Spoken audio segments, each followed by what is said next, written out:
En la mañana nos quedamos con esto. Esta es la segunda parte 2 de este sermón, Bajo sus alas.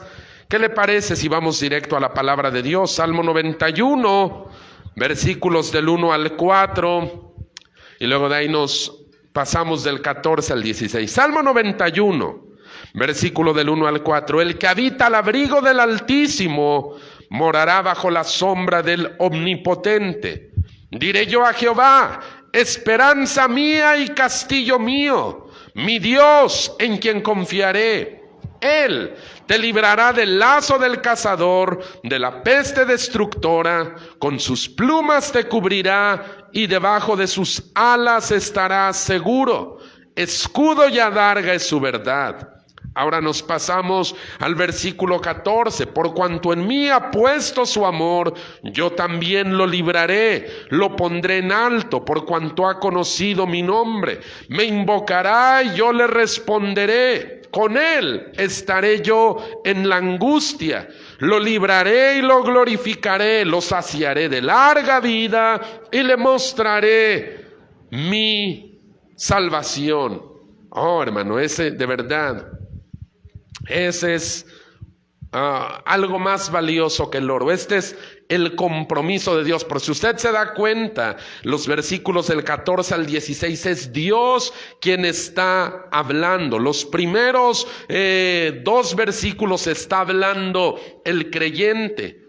Diré yo a Jehová, esperanza mía y castillo mío, mi Dios en quien confiaré. Pero en los últimos versículos es Dios el que está hablando y Él se está comprometiendo. Bueno, vamos a hablar de bajo sus alas y quiero hablar acerca de la obra del Cordero. En la mañana nos quedamos ahí en 1 Samuel 7, en esa parte de la historia en donde, tú sabes, el pueblo de Israel se reunió una vez más en la iglesia para un servicio de oración y de ayuno. Y nos quedamos en esa parte en donde el diablo vino a hacérselas cansada. Ahí donde estaban, en esa reunión. ¿Qué quería hacer el diablo? Quería apagar la llama del avivamiento que estaba comenzando. El pueblo tuvo miedo. Porque, seamos honestos, cuando vienen dificultades muy grandes, es muy humano tener miedo. La Biblia no niega eso, ¿verdad? Y alguien que diga, no, yo no tengo miedo, a mí no me pasa nada, generalmente está mintiendo. Es muy normal y muy humano tener miedo. Pero gracias a Dios la historia no termina ahí. Vamos a leer 1 Samuel 7, versículos del 7 al 9, la parte en donde nos quedamos. Vamos a ver que continúa. 1 Samuel 7, del 7 al 9. Cuando oyeron los filisteos que los hijos de Israel estaban reunidos en Mizpa, subieron los príncipes de los filisteos contra Israel, y al oír esto, los hijos de Israel tuvieron temor de los filisteos. Entonces dijeron los hijos de Israel a Samuel, no ceses de clamar por nosotros a Jehová nuestro Dios, para que nos guarde de la mano de los filisteos. Versículo 9. Y Samuel tomó un cordero de leche y lo sacrificó entero en holocausto a Jehová, y clamó Samuel a Jehová por Israel, y Jehová lo oyó. Como decíamos en la mañana, hermano, hay quien piensa que el Salmo 91 es como un tipo de fórmula mágica, ¿verdad? Una fórmula que si se recita ahuyenta demonios, y es como un tipo de amuleto protector. Pero, decíamos en la mañana, las cosas con Dios no funcionan de esa manera. Hay más profundidad en las promesas del Salmo 91. En nuestro texto de esta tarde, donde está Samuel orando, Samuel ahí es como el pastor del pueblo de Israel, dice que lo que hace él es que sacrifica un cordero, ¿verdad? Primera de Samuel 7:9, tomó un cordero y lo sacrificó a Dios. Hasta ahí está bien la cosa. Ahora quiero que lea una vez más conmigo el Salmo 91, los versículos 3 y 4, porque vamos a ver cómo se conecta aquí esos dos pasajes. Salmo 91, 3 y 4. Él te librará del lazo del cazador, de la peste destructora. Con sus plumas te cubrirá y debajo de sus alas estarás seguro. Escudo y adarga es su verdad, la obra del Cordero. Mira, el día antes en que los primogénitos de Egipto iban a morir, acuérdate, regrésate un poco en la historia, cuando Moisés está tratando de liberar al pueblo y el faraón se ha vuelto muy terco y no quiere soltar a los hijos de Israel. Dios le ordena algo a Moisés. Le dice: mira, Moisés, cada familia del pueblo va a hacer algo. Cada familia se va a reunir y va a tomar un cordero, macho, joven y sin defecto, y lo va a sacrificar. Con esa sangre de ese cordero sacrificado, el padre de familia debe hacer algo. Va a tomar de ahí del recipiente en donde derramen la sangre del cordero, va a tomar unas ramas de hisopo y va a untar la sangre del cordero muerto en los dinteles de la puerta y en el umbral, en los postes y en el dintel de la puerta. Cada familia debe hacer eso. Cada familia debe marcar su casa con la sangre de ese cordero. Ahora, ¿por qué? Eso nunca se había hecho antes.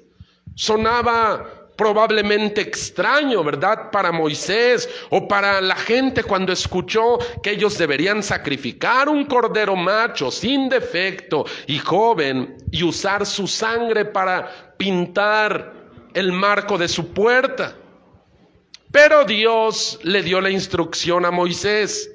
Le dijo: esa sangre va a ser una señal de protección cuando venga el ángel destructor. Allá en Éxodo capítulo 12, en el versículo 23, pero en la versión de la Biblia de las Américas, no sé si la tengamos, la de la Biblia de las Américas, Éxodo 12, 23, mire lo que Dios le está ordenando a Moisés. ¿Por qué razón ellos deberían marcar con la sangre del cordero esas puertas? Mire lo que dice ahí: pues el Señor pasará para herir a los egipcios, y cuando vea la sangre en el dintel y en los dos postes de la puerta, el Señor pasará de largo aquella puerta. Y pon atención en lo último que sigue: y no permitirá que el ángel destructor entre en sus casas para herirlos.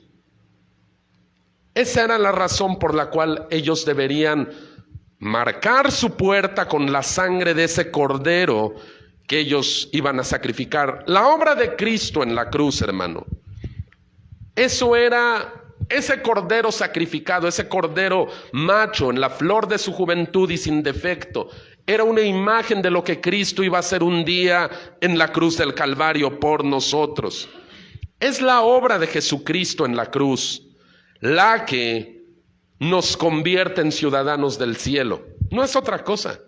No es que tú digas: bueno, yo voy a tal iglesia, o yo milito en tal compañerismo, o yo tengo una larga tradición de pertenecer a una cierta religión. No. Lo que nos vuelve ciudadanos del cielo, lo que nos da todos los derechos que tiene un hijo de Dios, es la sangre que Jesucristo derramó en la cruz del Calvario. Entonces, nuestro texto de esta tarde del Salmo 91, 4 dice: con sus plumas te cubrirá y debajo de sus alas estarás seguro. ¿Qué tiene que ver una cosa con la otra? Va usted a ver. En el libro de los Colosenses, el apóstol Pablo está escribiendo una carta a los cristianos de esa iglesia. Y en todo el libro, yo le recomiendo que en casa lea ese libro, han de ser unas 3 hojitas más o menos. En todo ese libro, Pablo le explica a los colosenses todo lo que Cristo consiguió para nosotros en la cruz del Calvario. Pero hay en Colosenses 3:3, Pablo está utilizando una frase muy descriptiva. Colosenses capítulo 3, versículo 3 dice, porque, refiriéndose a nosotros, porque ustedes han muerto y su vida está escondida. Pon atención a esa palabra. Su vida está escondida con Cristo en Dios. Esa es una palabra clave ahí. Su vida está escondida con Cristo en Dios. En la informática, hermano, se habla de mensajes encriptados. ¿Qué es un mensaje encriptado? Un mensaje encriptado es un mensaje que viene oculto para cierto tipo de personas. No sé, probablemente aquí los estudiantes que de aquí que están escuchándome pueden entender un poquito mejor algo, que cuando ciertos archivos no te deja abrirlos si es que no tienes una clave. Y dicen, no se puede abrir, me está pidiendo una clave. ¿Verdad? Sí se han topado con eso, en donde dice, es que este archivo que me mandaste me pide una clave, y si no le doy la clave no lo abre. Bueno, cuando sucede eso, estamos hablando de un mensaje encriptado. El encriptado en la informática se usa a través de un algoritmo, una clave matemática, que si tú no la tienes, tú no puedes mirar el contenido de ese mensaje. ¿Por qué se encripta la información? Se encripta para evitar que agentes maliciosos que hay en el internet o que hay en cualquier parte puedan dañar la información o puedan robársela o puedan dañar las computadoras en las cuales se almacena. ¿Qué pasó, pastor? ¿Esta es una clase de informática o este es un sermón? Es que le quiero decir algo. La palabra escondidos que aparece en Colosenses 3:3 es la palabra griega cripto, que es la que se usa para lo que decimos nosotros encriptar, un mensaje escondido. Algo que una persona no autorizada no tiene la capacidad de ver ni tiene la capacidad de dañarlo. ¿Por qué? Porque está encriptada, está oculta, está escondida a sus ojos. O sea que en términos modernos, cuando Dios se compromete a encriptarnos, a escondernos debajo de sus alas, Él nos está diciendo, yo te estoy protegiendo de la vista de esos agentes maliciosos que buscan dañarte. Eso es lo que quiere decir que estamos escondidos en Cristo. Estamos escondidos.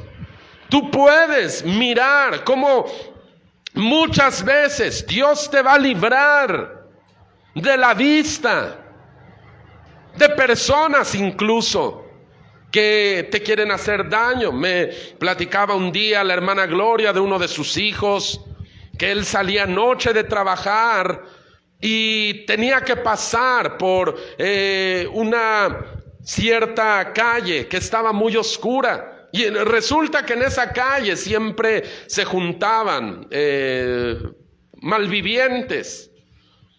Y era de las primeras veces y el muchacho era joven todavía y él tenía miedo de pasar por ahí y decía que él oraba y le decía, Señor, escóndeme de la vista de esos hombres. Y dice que pasaba y como si nada.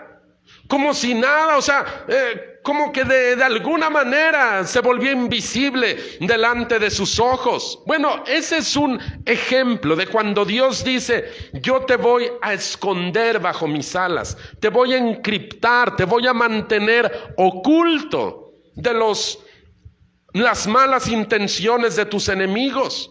David conocía esto. En el Salmo 17, David está escribiendo algo que tiene que ver con esto. Salmo 17, en los versículos del 8 al 9, mira lo que está escribiendo este hombre. Dice: guárdame como a la niña de tus ojos, escóndeme bajo la sombra de tus alas. Ahí aparecen nuevamente esas alas. Escóndeme bajo la sombra de tus alas, de la vista de los malos que me oprimen, de mis enemigos que buscan mi vida. Ahora, David, nosotros conocemos a David. David no era un hombre sacatón, ¿verdad? David se enfrentó a un gigante. David era un hombre de guerra. David era un hombre de lucha. Pero llega un punto, hermano, en donde tus enemigos son tan poderosos, sobre todo cuando se trata de esos enemigos invisibles, que tú no sabes ni por dónde te van a llegar, en que conviene hacer esta oración: escóndeme bajo la sombra de tus alas, de esos enemigos, de esos malos que buscan oprimirme. Eso es lo que Dios se compromete a hacer cuando alguien se convierte en un hijo suyo.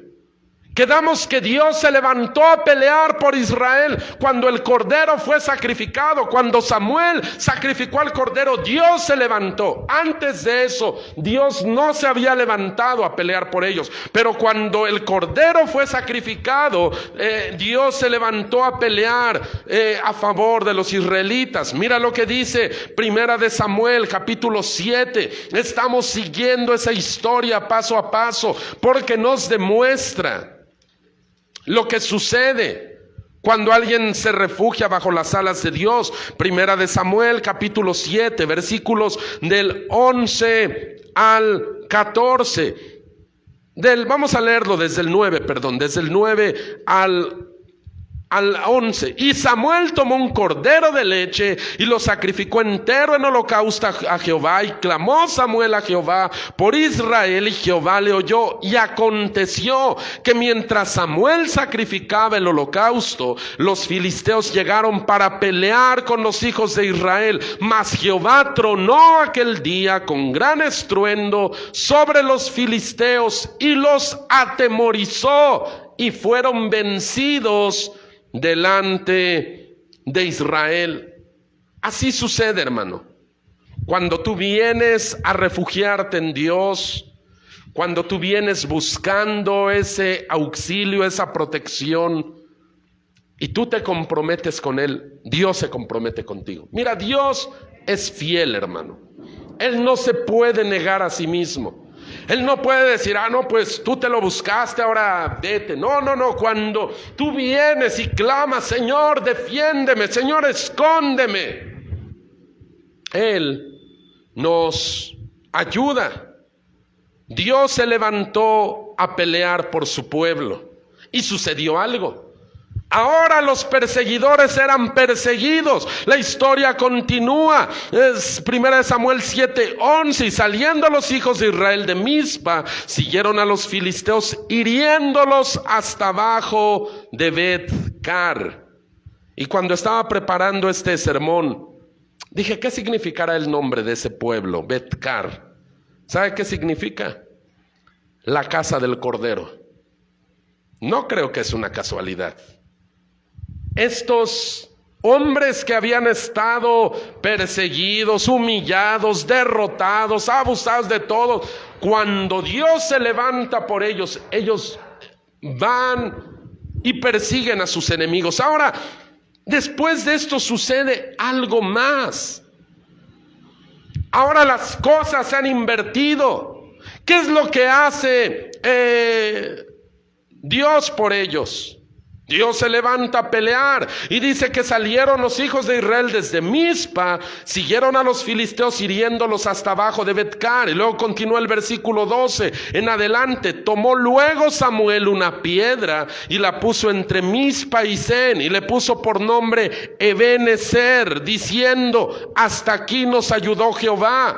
Así fueron sometidos los filisteos y no volvieron más a entrar en el territorio de Israel, y la mano de Jehová estuvo contra los filisteos todos los días de Samuel, y fueron restituidos a los hijos de Israel las ciudades que los filisteos habían tomado a los israelitas desde Ecrón hasta Gat, e Israel libró su territorio de mano de los filisteos, y hubo paz entre Israel y el amorreo. Y aquí esta lectura nos está demostrando lo siguiente. Primero, Samuel levanta un memorial, un recordatorio. Y segundo, Dios le devuelve a su pueblo todo lo que sus enemigos les habían robado. Acá hay dos poderosas enseñanzas. Primero, el memorial. Ebenezer era una piedra. Ebenezer era una piedra que Samuel levantó como un recordatorio, como un memorial de lo que Dios puede hacer con alguien que se ha rendido ante él. Quiero que me siga con atención. Ese texto tan conocido de Romanos 8:28 dice: sabemos que a los que aman a Dios todas las cosas les ayudan a bien. Vean lo que dice ahí. Todas las cosas, no solo las cosas buenas, las cosas malas también nos pueden ayudar para bien. Dice: a los que aman a Dios, todas las cosas les ayudan a bien. ¿Qué quiere decir? Que Dios puede usar nuestras derrotas más dolorosas para convertirlas en nuestras más grandes victorias. Lo voy a decir una vez más. Dios puede usar nuestras derrotas más dolorosas para convertirlas en nuestras más grandes victorias. ¿Quiere un ejemplo? Le voy a dar dos. El ejemplo supremo de todo esto fue el Monte Calvario. La tarde en la cual crucificaron al Señor, los discípulos estaban decepcionados.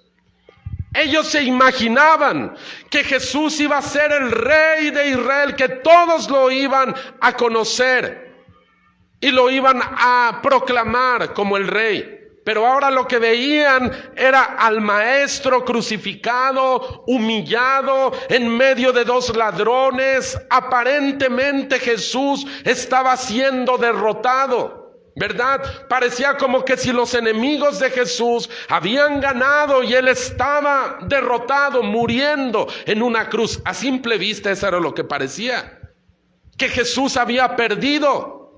Pero Dios usó esa aparente derrota para conseguir la más grande victoria de toda la eternidad. Lo que parecía una derrota humillante, hermano, en realidad se estaba convirtiendo en la victoria más grande de todos los tiempos. Dios puede usar tus derrotas más dolorosas para convertirlas en tus más grandes victorias. El segundo ejemplo de esa verdad es precisamente Ebenezer. En lo que vimos aquí en 1 Samuel 7:12, es que Samuel está poniendo ese nombre a una piedra que les recuerda a los israelitas la victoria que Dios les acaba de regalar. Pero ¿qué cree? Ebenezer se llamaba el lugar en donde ellos habían sufrido su derrota más humillante. 1 Samuel 5:1. Cuando los filisteos capturaron el arca de Dios, ahí ya les pusieron una arrastrada de aquellas. Se están robando el arca los enemigos. Son 2 capítulos antes. Cuando los filisteos capturaron el arca de Dios, la llevaron ¿desde dónde dice? Desde Ebenezer a Asdod, una de las ciudades de ellos. Lo que era la derrota más humillante que ellos habían sufrido. Ese mismo nombre ahora era un recordatorio de la fidelidad, de las promesas de Dios. Ahora, cuando los israelitas pasaran por ese lugar y vieran la piedra de Ebenezer, a su mente ya no vendría: oh sí, la vez que nos robaron el arca, la vez que nos derrotaron.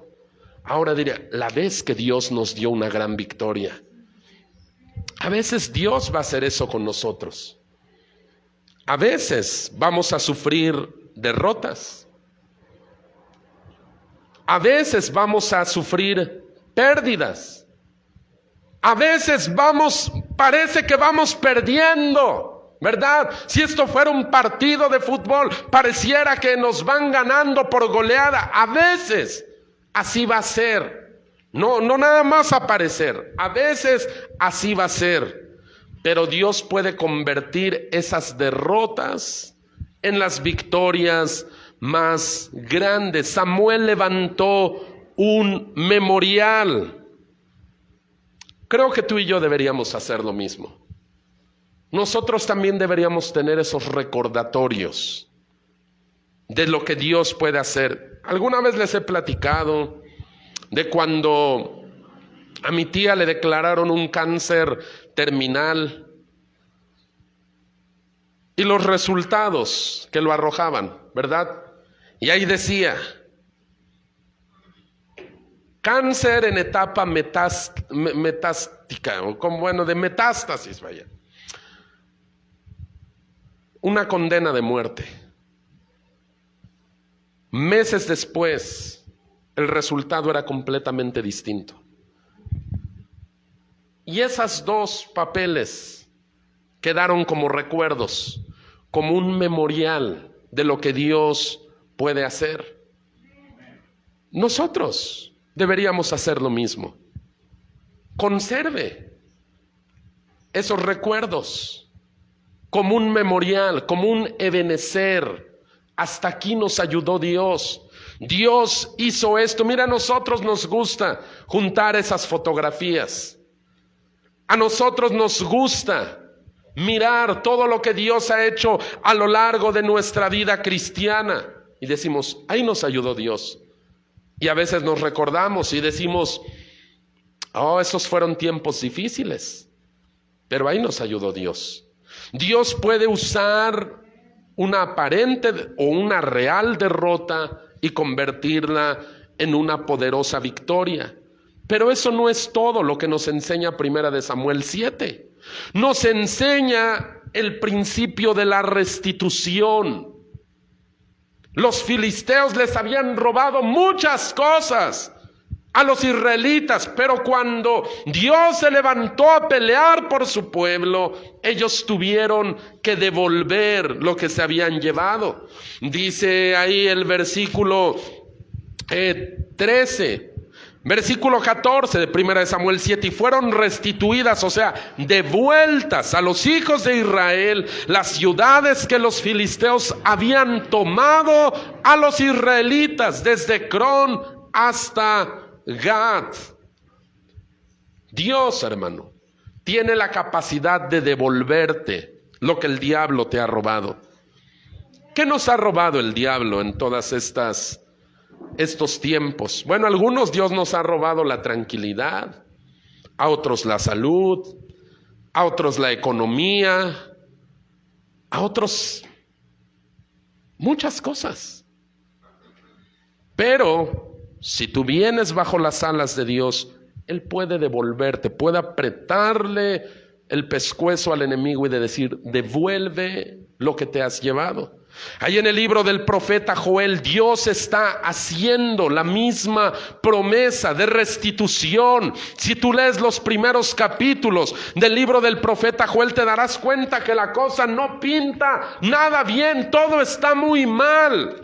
Pero en Joel capítulo 2, en los versículos 25 y 27, mira lo que Dios está prometiéndole a su gente. Si ellos se vuelven a Él, les restituiré los años que se comió la oruga, el saltón, el revoltón, la langosta. O sea, todas esas son plagas que devoran el trabajo, el fruto del trabajo. Yo les devolveré los años que comió la oruga, el saltón, el revoltón y la langosta. Mi gran ejército que envié contra ustedes comerán hasta saciarse y alabarán el nombre de Jehová su Dios, el cual hizo maravillas con ustedes, y nunca jamás será mi pueblo avergonzado. Y conocerán que en medio de Israel estoy yo, y que yo soy Jehová su Dios, y que no hay otro. Y lo repite otra vez: mi pueblo nunca jamás será avergonzado. Esa es una promesa que deberíamos tomar. Dice: yo te voy a devolver lo que tu enemigo te quitó. Ahora, no era gratis, ¿verdad? Que los enemigos les hubieran quitado todas esas cosas a los israelitas. Era el pecado de ellos. Pero la fidelidad de Dios va siempre más arriba de nuestros propios errores. Dice el apóstol Pablo: donde abundó el pecado, sobreabundó la gracia. ¿Qué quiere decir esto? Que puedes haber pecado mucho, hermano.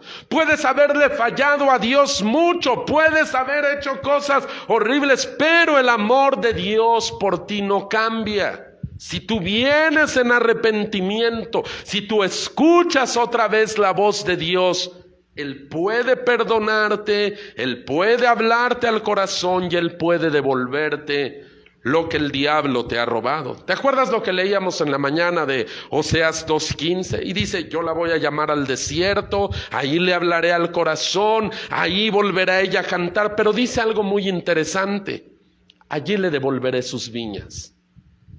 Todo lo que le habían quitado, ahí yo se lo devolveré. Hermano, ¿qué te ha robado el enemigo? ¿Qué te ha quitado? Dios puede devolvértelo. Y quiero hablarte por último de las 7 promesas de Dios. En el Salmo 91, yo te decía en la mañana, hay 7 promesas. 7 promesas que están condensadas en los versículos del 14 al 16. Todas esas son promesas que Dios hace en primera persona. No es un escritor el que está hablando, es Dios hablando en primera persona. Salmo 91, versículos 14 al 16. Por cuanto en mí ha puesto su amor, yo también lo libraré. Primera promesa.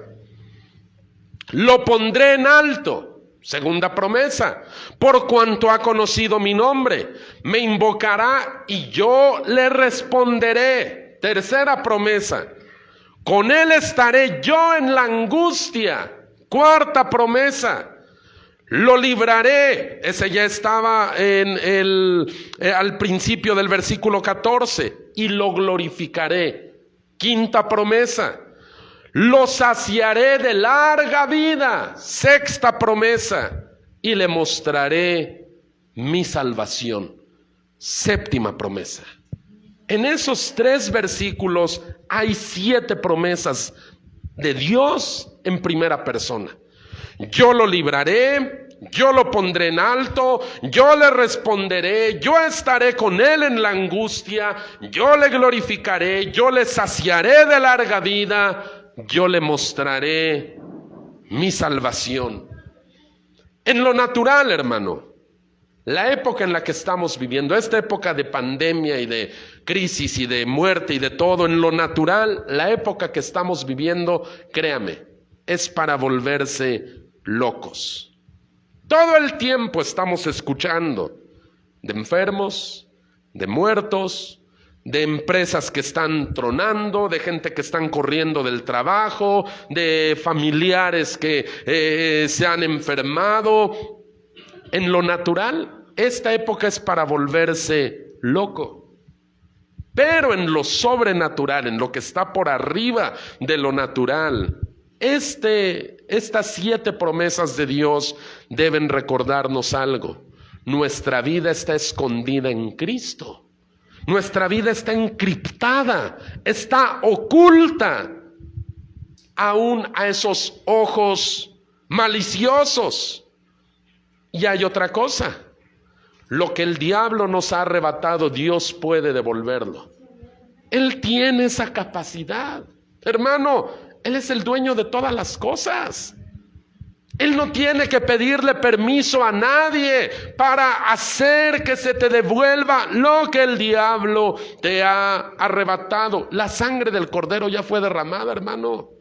La sangre del Cordero habla mucho mejor que la sangre de Abel, ¿verdad? Eso es lo que dice el escritor de Hebreos. La sangre de Jesús habla mucho mejor que la sangre de Abel.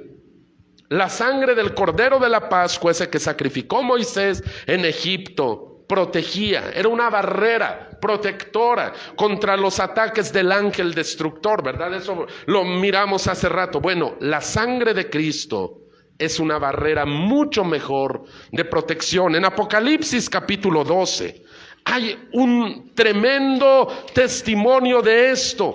Apocalipsis capítulo 12, versículos del 9 al 11. Aquí está hablando del poder de la sangre de Jesús.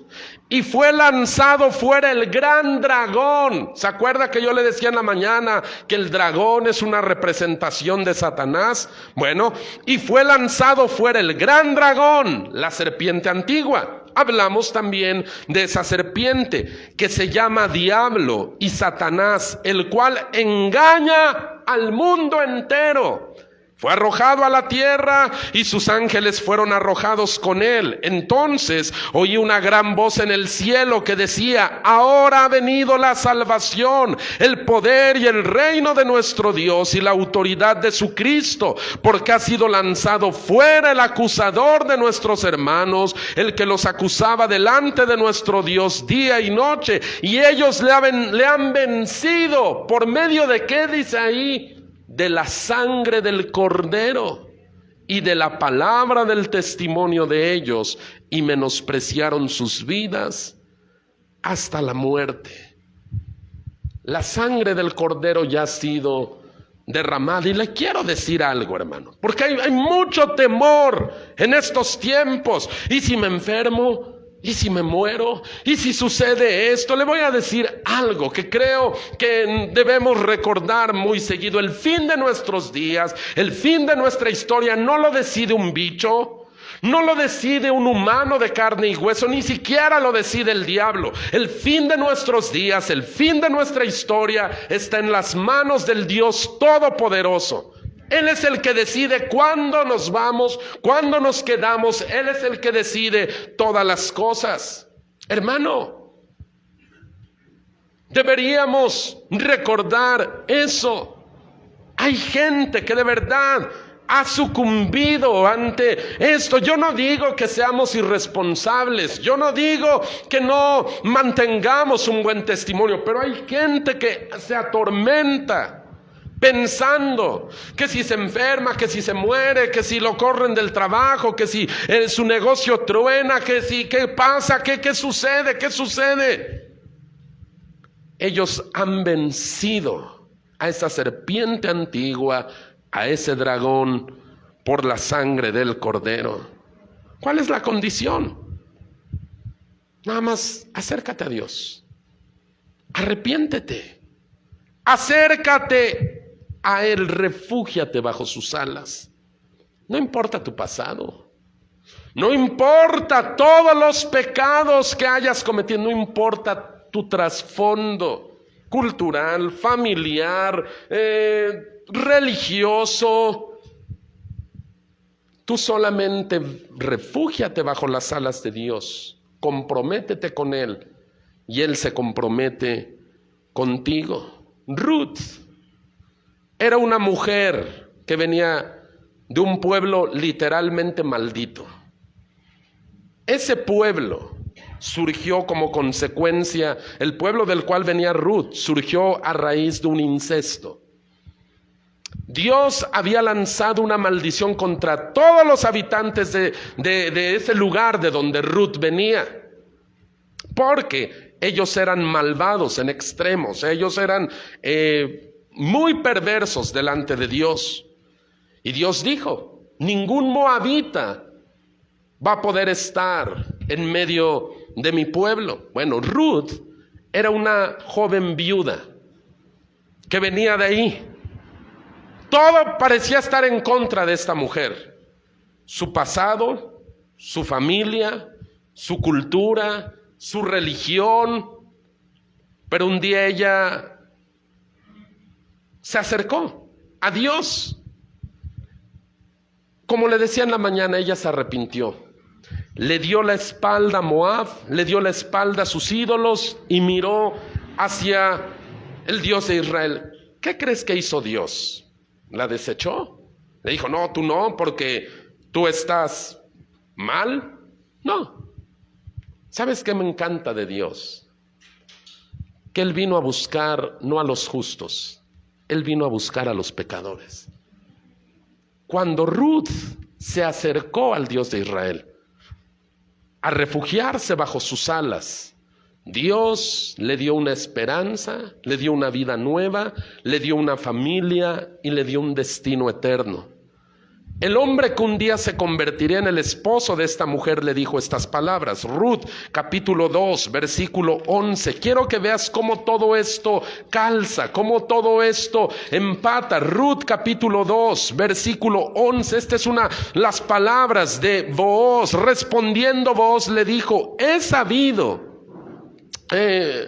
Ruth 2:12, perdón. Desde el 11 y 12. Y respondiendo Booz le dijo, he sabido todo lo que has hecho con tu suegra después de la muerte de tu marido, y que dejando a tu padre y a tu madre y la tierra donde naciste, has venido a un pueblo que no conociste antes. Jehová recompense tu obra y tu remuneración sea cumplida de parte de Jehová, Dios de Israel, bajo cuyas alas has venido a refugiarte. Esa mujer dejó atrás su pasado. Es cierto que venía de un pasado horrible. Es cierto que su cultura, su familia, su linaje no le ayudaba nada. Pero le dice este hombre, pero tú veniste a refugiarte bajo las alas del Dios de Israel y ahora eres bienvenida. De ser una mujer maldecida, Ruth pasó a convertirse en una mujer que Dios usó para traer al Señor Jesucristo. Ruth se convirtió en una de las tatarabuelas, hasta donde le llegue, del Señor Jesucristo. Ella fue la bisabuela del rey David, una mujer que venía huyendo del pecado, de la maldición, de la idolatría, del hambre. Vino a refugiarse con Dios y de repente, cuando tú veías el álbum familiar, el álbum de fotos de familia del Señor Jesucristo, ahí aparecía esa mujer. No importa la condición en la que ahorita estés. Tal vez tú digas, pues la verdad, soy bastante pecador. Si tú eres bastante pecador, qué bueno. Y te voy a decir por qué, qué bueno. Porque por ti vino Jesús. Por mí vino Jesús. Los que estamos en la iglesia no somos un grupo de gente buena y por eso estamos aquí. Éramos un grupo de gente perversa, mala, pecadora. Tú puedes preguntarle a cualquiera de dónde nos sacó el Señor. Algunos literalmente Dios nos sacó de un basurero. Pero un día nos refugiamos bajo sus alas y Él nos mostró su gracia. Cuando tú te sientes que eres muy bueno, cuando tú te sientes que pues no tienes nada de lo que Dios te perdone, ahí está más difícil la cosa, porque tú te has justificado a ti mismo. Tú dices, pues yo ya estoy justificado. El asunto es que esa justificación delante de Dios no vale nada. Solo la sangre del Cordero es la que abre la puerta del cielo. No importa tu religión, no importa tu pasado. Tal vez eres una persona sumamente religiosa. Tal vez eres una persona que conoce incluso la Escritura y que la puede citar, pero si tú no tienes una relación personal con el Señor Jesucristo, créeme, la puerta del cielo sigue cerrada para ti. Solamente el arrepentimiento, lo que veíamos en la mañana, cuando alguien se arrepiente, cuando alguien deja atrás su pecado, cuando alguien clama por misericordia, cuando alguien se acoge a las alas de Dios, es cuando esa puerta se abre y puedes pasar y puedes convertirte en un ciudadano del cielo, en un hijo de Dios con todos los derechos que tiene un hijo de Dios. Las promesas del Salmo 91 no son para todos. Las promesas del Salmo 91 son para los hijos. Si tú hoy estás en este lugar, yo le pido al Espíritu Santo que le hable a tu vida. Vamos a inclinar nuestros rostros, vamos a cerrar nuestros ojos en reverencia a Dios, en respeto a la persona que está a nuestro lado. Les pido que nadie en este momento interrumpa, platique, porque este es un momento muy sublime. Este es el momento en el cual uno responde a lo que Dios acaba de hablar. Son tiempos difíciles. Yo lo decía en la mañana, seríamos necios o seríamos ingenuos si dijéramos que los tiempos que estamos viviendo no son difíciles. Son tiempos difíciles. Pero para los tiempos difíciles, las promesas de Dios siguen vigentes. Yo lo libraré, yo lo salvaré, yo lo pondré en alto, yo estaré con él en el tiempo de la angustia, yo le responderé, yo lo saciaré de larga vida, yo le mostraré mi salvación. Todas esas 7 promesas de Dios están vigentes para este tiempo, hermano. ¿Cómo las hacemos válidas? Simplemente ven y refúgiate bajo las alas de Él. Refúgiate. Hay cosas que tú y yo no podemos resolver. Hay cosas que sí. Bueno, de esas ocúpate. Pero las cosas que tú no puedas resolver por ti mismo, para eso hay un Dios todopoderoso que sigue mostrando su fidelidad. ¿Y sabes qué es lo más maravilloso de todo esto? Que sea el pecado que sea que hayas cometido, Dios te perdona. Eso es mira, no lo acabo de comprender todavía y probablemente de este lado de la eternidad no lo comprenda. Pero donde el pecado abundó, sobreabundó la gracia. Aunque el pecado sea rojo, dice Isaías, como el carmesí, dice, se convertirá como en blanca lana. Hermano,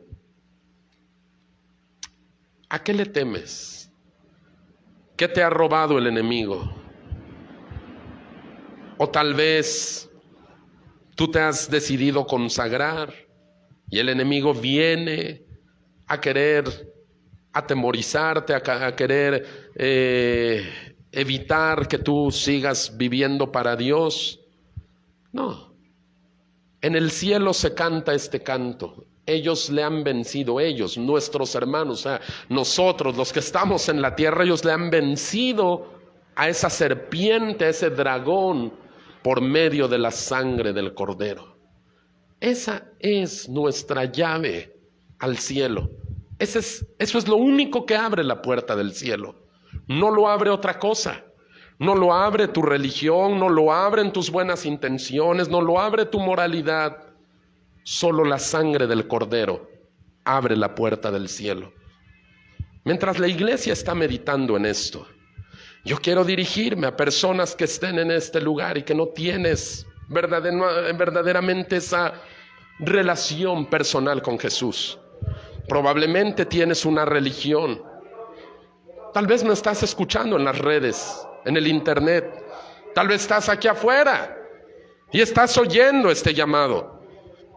Y en tu conciencia tú sabes que no estás viviendo para Dios. Bueno, este no es el momento de la acusación. Este es el momento de la reconciliación. Porque para esto es que una iglesia se pone. Esta es una embajada. Y dice Pablo, nosotros somos como embajadores que les rogamos, reconcíliense con Dios. Ese es el llamado. Reconcíliate con Dios si hoy tú no lo tienes. No sabemos qué será el día de mañana. No somos dueños del futuro. Tenemos planes, pero no tenemos el día de mañana siquiera asegurado. Lo que nos separa de Dios es el pecado. Si tú hoy clamas, Señor, límpiame de mi pecado, Él lo hará. Refúgiate bajo sus alas. Tú eres esa persona, ese hombre, esa mujer. Levanta tu mano y déjame orar por ti. ¿Hay alguien aquí en este lugar? ¿Está usted en las redes sociales o está usted aquí afuera? Levante su mano y repita conmigo esta oración y hágalo de todo su corazón. Padre, en el nombre de tu Hijo Jesús, yo reconozco mi pecado, reconozco que te he ofendido, reconozco, Señor, que no soy digno del cielo, pero también, Señor, yo reconozco que Jesucristo ha vencido al pecado en la cruz del Calvario. También reconozco que esa sangre que Él derramó es la que puede limpiar mi alma, lavar mi corazón y abrirme la puerta del cielo. Hoy te pido, Señor Jesús, sálvame. Sálvame, Señor. Tú eres el único que puede hacerlo. Y clamo, Señor, que tu misericordia hoy también me alcance a mí. Vengo a buscar refugio bajo tus alas. Por favor, Señor, no me rechaces. Yo sé que tú eres bueno y amplio en perdonar. Agradezco tu amor, Señor, en el nombre de tu Hijo Jesús. Amén.